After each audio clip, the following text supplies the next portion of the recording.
10 other people, because plus her sons, they were 12. She now just came out to come and ask for a favor, knelt down. Hi, women. Hey guys, what's up? In case you're wondering why I look this fly, that's because of my hat.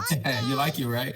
Well, this is one of my collection. It's X by Xtreme. You can copy it on the site xbyxtreme.com or xbyxtreme.square.site if you're in the US. All right, so let's get to this Bible story, guys. So I was reading my Bible because this year I'm on a journey to complete the Bible and always complete the Bible every year. So I do have like a schedule I follow and stuff like that. So I was just doing some recap and all of that, and I just stumbled on this great story in the Bible, and I want to share it with you guys. So you just tell me what you think. I'm going somewhere with this, so come closer, women and men.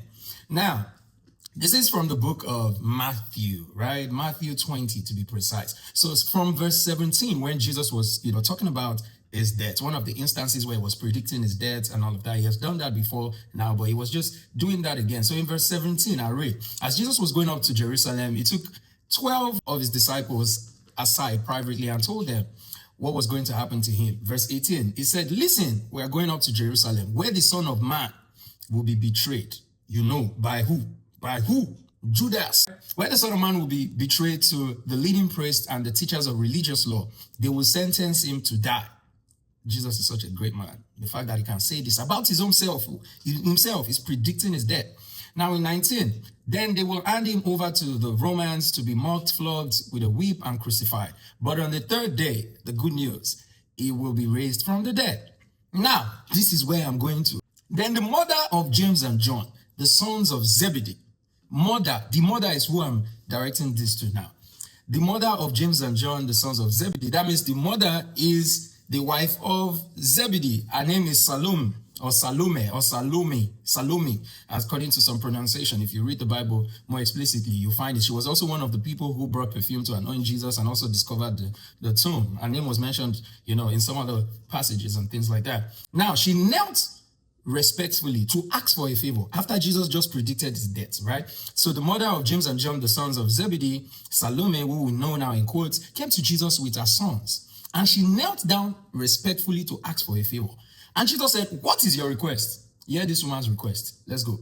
She replied, in your kingdom, please let my 2 sons sit in place of honor next to you, one on the right, one on the left. God will bless women. She didn't even say one of her sons, or she didn't even say the 2 of her sons should be on one side. She said, please, can I ask you for a favor?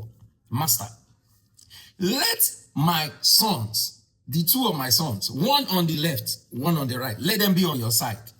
In your kingdom, in your place of honor. But Jesus, wise man now, you know that you can't really refuse women. You can't tell women no. But Jesus is a wise person. Watch what Jesus said. You don't know what you are asking. He took it back to her.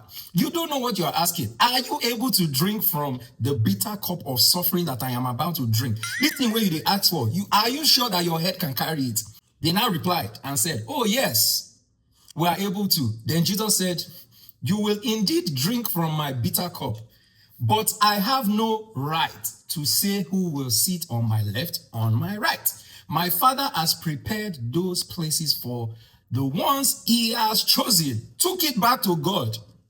Because he took it to them first, they still came and said, yes, we are sure. Then Jesus said, it is not me that will decide that decision. Because I don't understand how 10 people or 12 people are with God. Then you, man, mothers are so great. This is exactly why I'm making this video. Mothers, she didn't even ask for her own self to be seated. She asked for her sons. God will bless every mother listening to this. If you are a mother, God will bless you. Like a responsible, genuine, caring, loving woman. Mother, God bless you. That's why some people say nothing can beat their mother's love. I'm not saying that men are not caring, but in this instance, this one is just for women. So men are, if you really think about it, the woman is actually fighting for men. She's fighting for her sons, because who are men? She's not like, the scripture is not that she's fighting for her daughter. She's fighting for her men. So this is, it's balanced. So women, you can also fight for your men. See, that's another word that I didn't even think of. So are you paying the price for your men? Are you fighting this much for your man?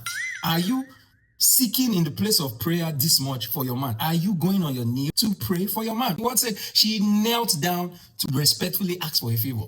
And he said, what is your request? He said, please, in your kingdom, please let my two sons sit in place next to you in your place of honor. One on the right, one on the left. I can just imagine what the other 10 disciples were feeling. But they actually did something. In verse 24, he says, when the other 10 disciples heard what James and John asked for, accompanied also by their mother, they were indignant, right? That is, they were angry. That, look at this guy. 12 of us gather there. You now, your own mama come say, make one person sit down here, another person should sit down here. So we don't have mothers now, or should we go and all bring our mothers? Because your own mother now came out to fight for only you.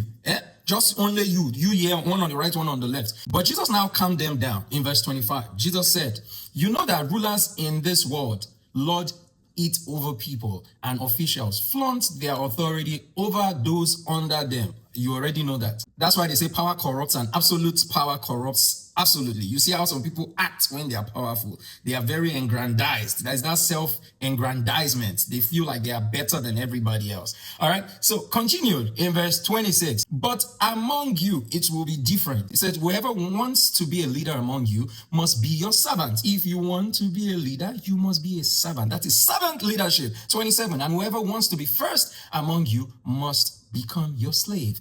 For even the Son of Man, that is Jesus, for even the Son of Man came not to be served, but to serve others and to give his life as a ransom for many.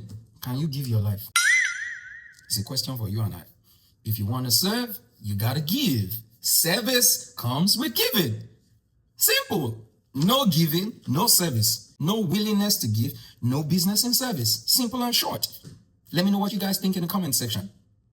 I'll leave it there. Don't be violent. Don't hate the messenger. It's the word. And if you like the hat, copy right now. xbyxtreme.com or xbyxtreme.square.site.